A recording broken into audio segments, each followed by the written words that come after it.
我是独居女孩家里的寄生虫，我每天都躲在沙发里等她回家。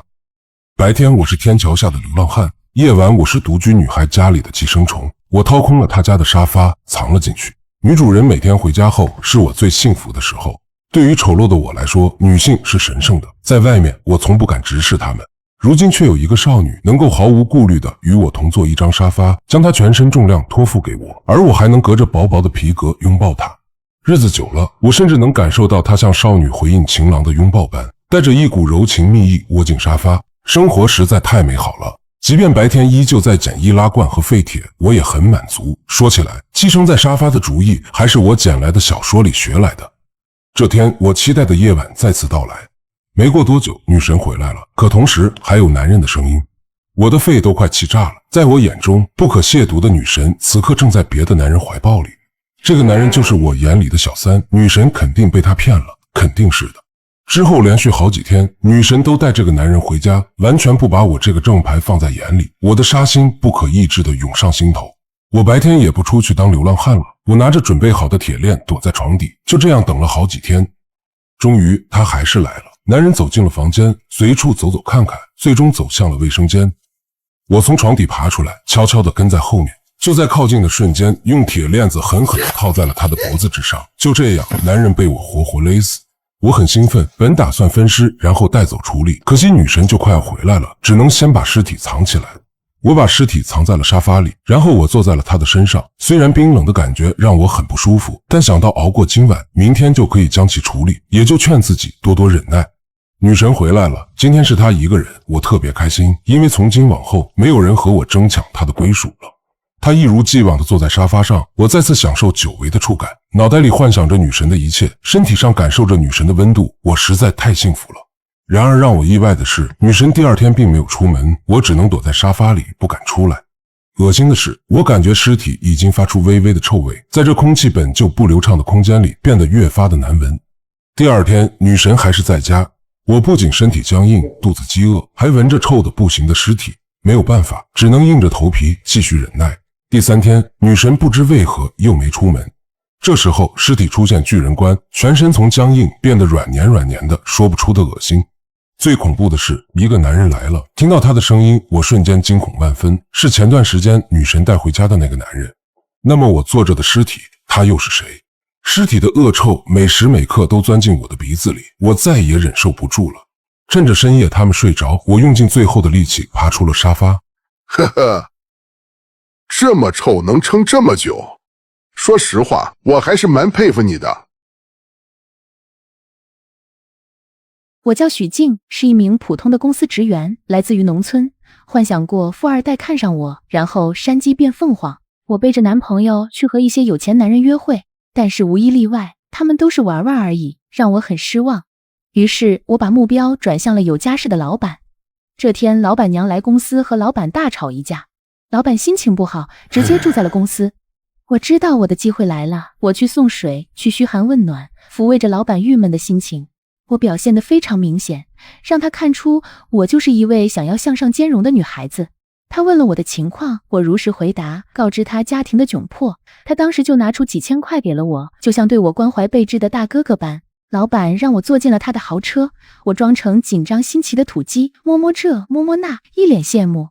老板给我介绍着，虚荣心在我这里得到很大的满足。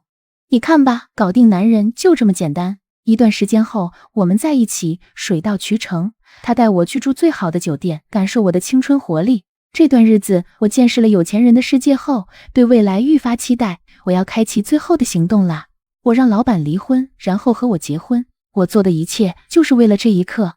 老板很纠结，但最终还是答应了我。他说自己再也忍受不了与黄脸婆在一起的日子。我很高兴，我幻想富家太太的日子终于要来了。好多时候，老板带着我出入各种高档场所，我得做好准备了，需要和男朋友分手，要不然很麻烦。男朋友是我的白月光，我们从小一起长大，青梅竹马，高中的时候就在一起，我们在一起畅想未来，考上同一所大学。男朋友很努力，也很上进，不仅考上大学，虽然异地恋很少见面，他还是会把赚来的钱通通给我用。我很爱他，也很珍惜他。不过现实终究残酷，当我看见女同学背着名牌包包，当我看见她们的男朋友打扮时尚，而我自己一身地摊货，加上一个土不拉几的男朋友后，从那以后我变了。靠着自己年轻的身体，我赚了不少钱，买了很多名牌包包。男朋友发现了什么，开始质问我钱哪里来的，然而我早就做好了准备，打开了网上一堆几十块的同款拿给他看，男朋友也不再怀疑，向我道歉。我不想伤害男朋友，他是我的第一个男人，也是我最爱的男人。但是为了我的未来，我必须狠下心和他分手。他哭得稀里哗啦，却没有指责我什么。看着他蹒跚的背影，我心如刀绞。他什么都没说，他似乎什么都知道，但他没有戳穿我，哪怕到了这一刻，他都在维护我的脸面。可我没有办法，我想要的他给不了。如果未来我过得游刃有余，我会去找他的。我坚定信念，调整到最佳状态，用各种方法讨好老板，不让他从我手心逃脱。当我沉浸在做富太太的美好幻想中的时候，一个意外的人找上了我。不管多少钱，我都不会离开他的。他爱的是我，不是你。你已经老了。我看着对面的老板娘，说出了我这样的女孩最爱说的话。老板娘没有生气，反而不屑一顾。她拿出手机给我看一个视频，看其视角应该是个监控画面。画面中的老板指着老板娘破口大骂：你个废物，要是你能生，我还会出去找女人。我找女人不就是为了一个孩子吗？这是我爸临死前的遗愿，如果在我这一代绝后，我以后到了下面怎么面对我爸？好，那你答应我，只要那个孩子，不要女人。哼，当然，一个趋炎附势的拜金女罢了，我还看不上。再说了，和你离婚，我没有好处，公司你可是有不少股份。我看完视频后，顿感坠入冰窖。原来我在他眼中只是生孩子的工具，他根本没有和我结婚的意思。我从来没有做富太太的机会。他说了，孩子生下来会给你50万。我才不要！我王桂香也没有帮别人养孩子的想法。这些年他嫌弃我人老珠黄，屡屡偷腥，我心知肚明。我早就不想跟他过了，但是他在公司的股份是大头，就算离婚我也分不了多少。但如果他死了的话，你什么意思？常言道，最毒妇人心，想要有收获，就需要有付出。如果他死了，我给你300万。500万？你们公司市值将近7、8千万，我要500万，一点也不多。成交。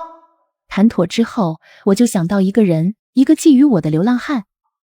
他眼中对我的爱慕掩饰不住，我决定利用他。通过一段时间的观察，我在他经常翻的垃圾堆里扔了一本书。果然，他捡到后就跟踪了我。他进了我的房间，第一天夜晚，我知道他躲在床底。晚上睡觉的时候，我在枕头下面准备了一把刀，不敢睡去。好在这个流浪汉虽然油腻又恶心，可有贼心没贼胆，但我能够感知到他对我的痴迷程度非常深。意想不到的是，他竟然色胆包天，躲进了沙发里。我只能装作不知情，习惯性在沙发上待足够长的时间才离开，不让他发现端倪。计划开始了，我把老板带到家里，故意刺激他。我的目光落在沙发之上，看到了强烈的起伏。我知道流浪汉快气死了，他会不会杀人？他敢不敢杀人？我要赌一把。那一天，我怀着忐忑且激动的心情对老板说，公司文件忘带了，这个文件对公司很重要，因为我没车，撒娇让他帮我去拿。老板二话不说答应我的请求。我满怀希望地等到了天黑，让我亢奋的是，老板不仅没回公司，我给他打电话也没人接。我兴奋了，仿佛看见了500万在向自己招手。下班后，我迫不及待往家里赶。在小区的停车场，我看见了老板的豪车。我怀揣激动的心情回到了家里，家里一切如常。我坐到了沙发上，能感觉到流浪汉还在。如果老板被他杀了，尸体去了哪里？我暗暗猜测。按照这沙发的大小，藏2个人应该没问题。3天之后，恶臭肯定隐藏不住，到时候再报警，老板之死与自己毫不相干。等500万到手后，再去找前男友和他安分守己的过日子。虽然我渣，但我不眼瞎，我知道和谁在一起才能幸福。之后我没去公司，只待在家里等待着。久而久之，我终于闻到了一股不寻常的味道，我心中顿时欢呼雀跃。第3天，老板娘突然主动联系我，她对我破口大骂，说我是骗子，她老公根本没有死，说自己老公的确消失了2天，今天却又出现了，说她才和老公通了电话。我顿遭晴天霹雳，老板还活着？那这个尸体臭味哪里来的？难道流浪汉死在了里面？这时候房门却突然打开了，老板笑容满面地走了进来。为什么这么久不联系我，也不去公司？一点家事，心情不好，我饿了，你带我去吃饭吧。房间里的臭味太过明显，我只想让老板快点出去。老板直接拒绝，开始对我上下其手，对房间里的味道恍若未觉。直到深夜，我想独自逃离，却被老板直接按住。这时候，沙发那边出现了动静。此刻，我内心恐惧到了极点。那流浪汉不是死了吗？那沙发的动静是谁传出来的？我叫朱新龙，是一家大公司的老板，我身家丰厚，生活富足。遗憾的是，我的老婆不能生，我已经年近40，不孝有三，无后为大。如果没有子嗣，等我死后，我无颜去见下面的老爹。老婆看出我的心思，直言可以领养一个，我直接拒绝。笑话，我这么大的家业，难不成以后送给外人不成？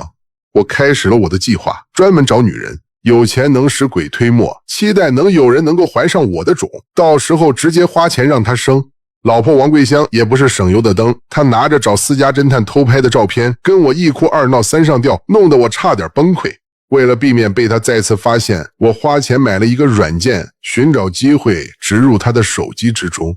至此之后，她的一举一动尽在我的掌控之中。让我意外的是，老婆竟然在外养了小奶狗，而且不止一只，真没看出来，是只许州官放火，不许百姓点灯啊！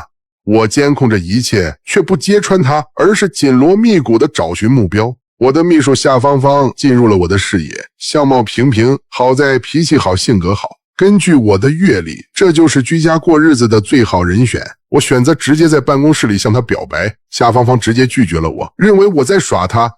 我将自己的一切告诉了他，他有些震惊，有些不知所措，但还是没答应我，因为他说破坏别人的婚姻有违父亲的教诲。可他这种姿态让我真正喜欢上了他。直到有一天，他上班魂不守舍，我问他发生了什么，夏芳芳不肯说，在我的再三逼问下，他才告诉我父亲得了重病，需要天价的医疗费。他崩溃了，在我面前失声痛哭。我抱紧他，反手转了100万过去。他被我彻底感动，答应等他父亲出院以后就和我正式在一起。这一次我非常小心，将他安排在我秘密买的房子里。终于她怀孕了，我把她开除了，专门在家休养，还请了2位保姆贴心服侍。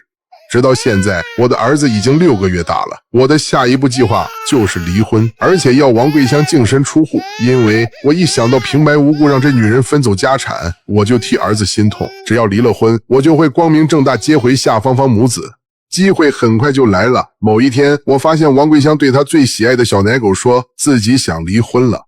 他要找就让他找吧，能分他一些家产，我也不亏。你老公死了才好呢，那家产全部都是你的了。难不成我去杀了他不成？姐姐可不想坐牢。我开玩笑的呀，姐姐，人命关天，弟弟我啊，只能发诅咒。他不是喜欢找女人吗？我就诅咒他死在女人身上好了。王桂香向来花钱如流水，对于钱财很是看重。小奶狗的玩笑话点醒了她，她当时的表情被手机摄像头拍下，我知道她心动了。既然如此，我决定给她创造机会。恰逢公司来了一位青春靓丽的小美女许静，她刚刚大学毕业，又有向上兼容的心思。许静很主动，我半推半就，两人很快搞在了一起。相处之后，才发现这许静也算颇有心机之人。这件事很快被老婆发现，在家里找我吵架。我当然知道自己应该做什么，骂老婆生不出孩子，告诉她我找许静只是为了传宗接代，只要孩子出事，我就会和她一刀两断。这个画面就在老婆装的隐形摄像头下拍得清清楚楚。老婆没让我失望，拿着这段视频找到许静，最终二人谈出500万的高价，让她想办法杀了我。其实这时候我已经可以起诉离婚，但我看到许静的表现，我决定给这个恶毒的女人个终身难忘的教训。这天许静约我去她家，我答应下来。稳妥起见，我提前去她家复建踩点。意外的是，我发现了一名流浪汉偷偷进了他的家里。流浪汉的行为代表他与许静并不认识，流浪汉大概率是窥视许静的美色。之后，许静在明知流浪汉躲在沙发里的情况下，连续几天都带我去他家中亲热。在我丰富的阅历下，我立马猜到他是为了故意刺激流浪汉来害我。我决定将计就计，弄死流浪汉，然后嫁祸给许静。可一个意外的人找到了我，许静的男朋友赖海林。他说知道我和许静的不道德关系，他如果将这件事告回村里，许静一定会身败名裂。如果我在乎许静，不想让许静受到伤害，那么给他钱，他会果断和他分手，不再打扰我们的二人世界。我心里笑开了花，却装作很在乎徐静的样子，答应了他200万的要求，但需要一些时间来筹钱。留下联系方式后，让他等消息。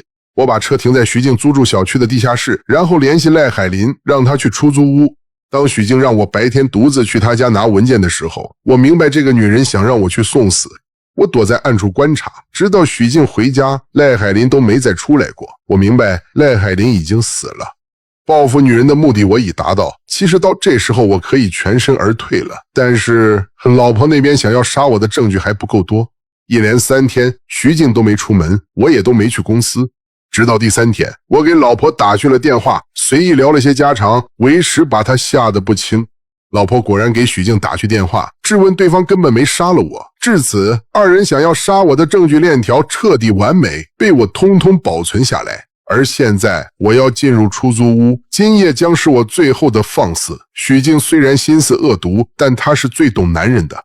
看到震惊的许静看着他虚假的表演，过了放纵的今夜，我将会是夏芳芳的好丈夫，儿子的好爸爸，守好老婆孩子，过好下半辈子。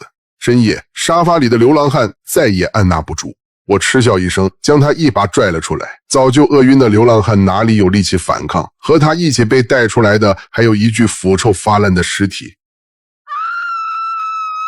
让我意外的是，这个心狠的女人看见了赖海林的尸体后，开始痛哭流涕，一副伤心欲绝的样子。当我准备报警之时，许静不知从哪里掏了把刀，直接捅进了流浪汉的身上，1刀、2刀、3刀，直到10几刀都没有停下的意思。看得我脸色苍白，向后退去。这完全脱离了我的掌控，我可是拉流浪汉出来的，尸检肯定查得出。